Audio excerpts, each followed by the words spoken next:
허리TV 성욱입니다. 토트넘이 브렌트포드와의 경기에서 0대0으로 비겼습니다. 이렇게 되면서 브라이턴과 브렌트포드 리그 탑10에 들지 못하는 두 팀을 상대로 승점 6점을 딸 수 있는, 딸 것을 기대하는 그런 두 경기에서 승점은 1점밖에 따내지 못했는데요. 순위도 4위에서 5위로 떨어졌습니다. 아스널이 첼시, 맨유 잡으면서 승점 6점을 따내는 동안에 토트넘은 그 사이에 너무 부진했기 때문에 굉장히 좀 충격적인 순위 좀 이동이라고 할 수 있는 거죠. 자, 무엇보다 상대적 약체들을 상대로 두 경기 유효 슈팅이 빵개 하나도 없었다는 거 정말 쇼크고요. 결국 이미 노출이 된 전술에 별다른 변화를 주지 못하는 콘테 감독의 아쉬운 대응이 팀의 순위 하락으로 이어졌다, 이렇게 볼 수가 있는 것 같습니다. 지금 토트넘은 주중 경기 없이 일주일에 한 경기씩 충분히 휴식 시간을 가져가면서 치르고 있기 때문에 체력적으로 밀릴 이유도 좀 없는 상태거든요. 그래서 이번 두 경기 1무 1패는 더 아쉬움이 남습니다. 현지 평점 보겠습니다. 이번 경기 평점 이제 스카이 스포츠가 좀 늦게 올라와서 뺐고요. 대신에 스퍼스웹을 포함을 시켰는데요. 전체적으로 점수가 이렇게 높지 않습니다. 수비에서 이날따라 다이어가 많이 싼 똥을 치우면서 거의 무쌍을 찍었던 수비수 로메로 선수가 유일하게 평균 7점대 점수를 받았고요. 그리고 슈퍼세이브가 있었던 요리스 실수가 있긴 했지만 높은 평점을 받았고요. 나머지는 최악은 로얄이 4.5점, 네, 세스뇽하고 마카입니다. 세스뇽은 4.6점이고요. 손흥민 선수는 해리케인하고 5.3점씩 평균 점수는 이제 똑같은데, 요게 저는 다이어하고 점수가 같고요. 케인하고 똑같은 것도 저는 매체별로 손흥민 선수에게 좀 박한, 케인보다 나쁜 점수를 준 것들이 좀 많이 있는데 이해가 가는 평가도 있긴 합니다만 차차 말씀을 드리도록 하겠습니다. 먼저 이제 구영민입니다. 손흥민 선수 5점 줬고요. 상대 골문에서 30m 정도에서는 굉장히 위협적으로 보였다. 하지만 그게 전부였다. 슈팅을 하나도 안 들었기 때문에. 해리케인 5점.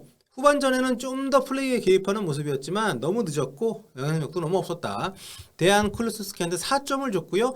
브렌트포드의 지능적이면서 피지컬적인 플레이에 어려움을 겪었다. 에메르송 로얄에게는 3점을 줬습니다. 기술이 대단히 부족한 선수다. 야, 이거는 경기 내용이 아니라 얘는 수준 이하야. 그만 써. 얘는 토트넘급이 아니야. 이런 굉장히 짧으면서도 냉혹한 평가네요.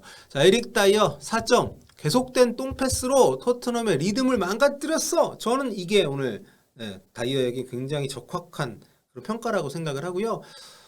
이게 전 좀 크다고 생각을 해요. 기본적으로 지금 수비 쪽에서부터 빌드업을 하는 팀인데 그게 나오는 패스의 질이 너무 안 좋으니까 이게 참 모르겠습니다.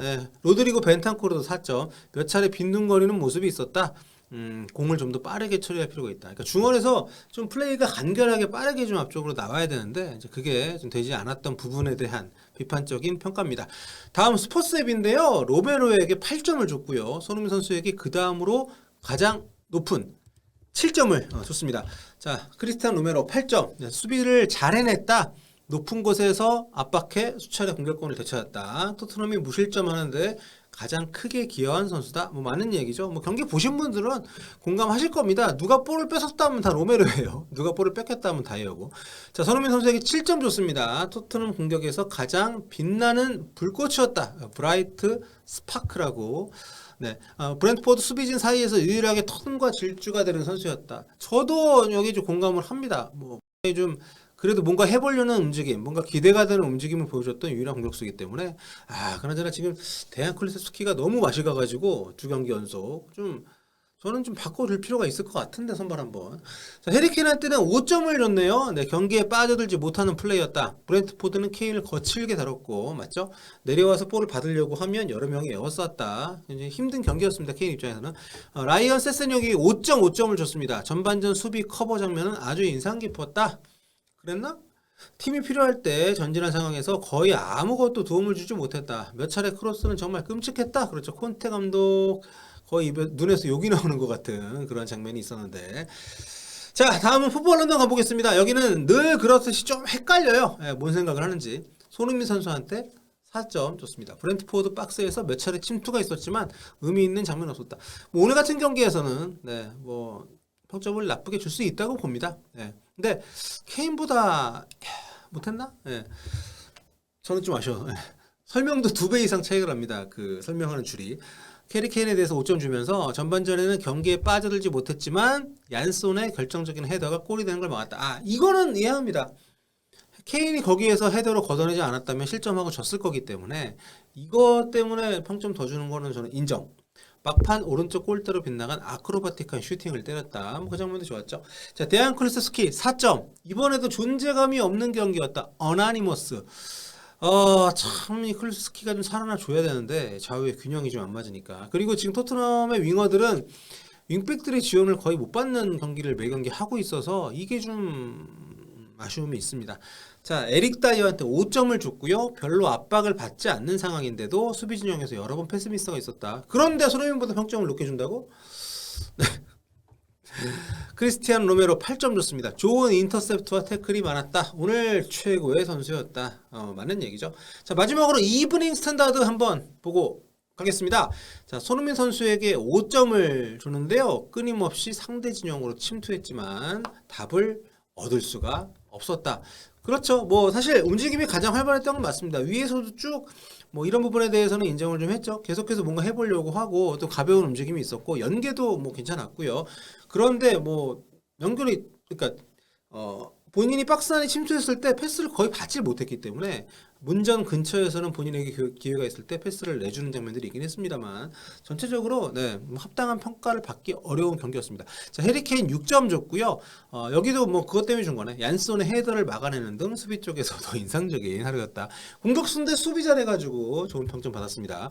자, 그리고 피에르 에밀 호이비에르에게 4점을 줬는데요. 공을 갖고 있을 때 아주 느려 터졌고 경기를 컨트롤하는 역할도 제대로 하지 못했다. 뭐 이 평가에 대해서는 저도 공감을 합니다. 호이비에르 지금 호이비에르 벤탕쿠르가 너무 막혀가지고 얘네들이 패스를 거의 못 뽑아주기 때문에 원래도 뭐 이 두 선수가 패스를 아주 기가 막히게 뽑아주는 선수는 아니지만 그래도 매 경기 두어 차례씩은 나와줬단 말이죠. 지금 윙백들도 막혀있는데 중앙에서도 패스가 안 오면 이거 어떡하냐고. 참, 그래서 아무튼 뭐 전체적으로 상대가 토트넘의 어떤 그 위키스트링크라고 하죠 보통. 어디가 약한 고리인지 그걸 알고 지금 여기를 집중적으로 그냥 피지컬로 밀고 들어오니까 두 경기 연속 부진했는데 여기에 대한 콘테 감독의 다음 경기 대처는 또 어떻게 될 것인지 또 레스터시티 만만치 않습니다. 참, 네, 걱정과 함께 또 그래도 봐야죠 경기. 5월 1일 일요일 밤 10시입니다. 네, 그때 또 다시 만나 뵙고요. 오늘 현지 반응은 여기서 마무리하도록 하겠습니다. 다음 시간에 뵐게요. 볼빠.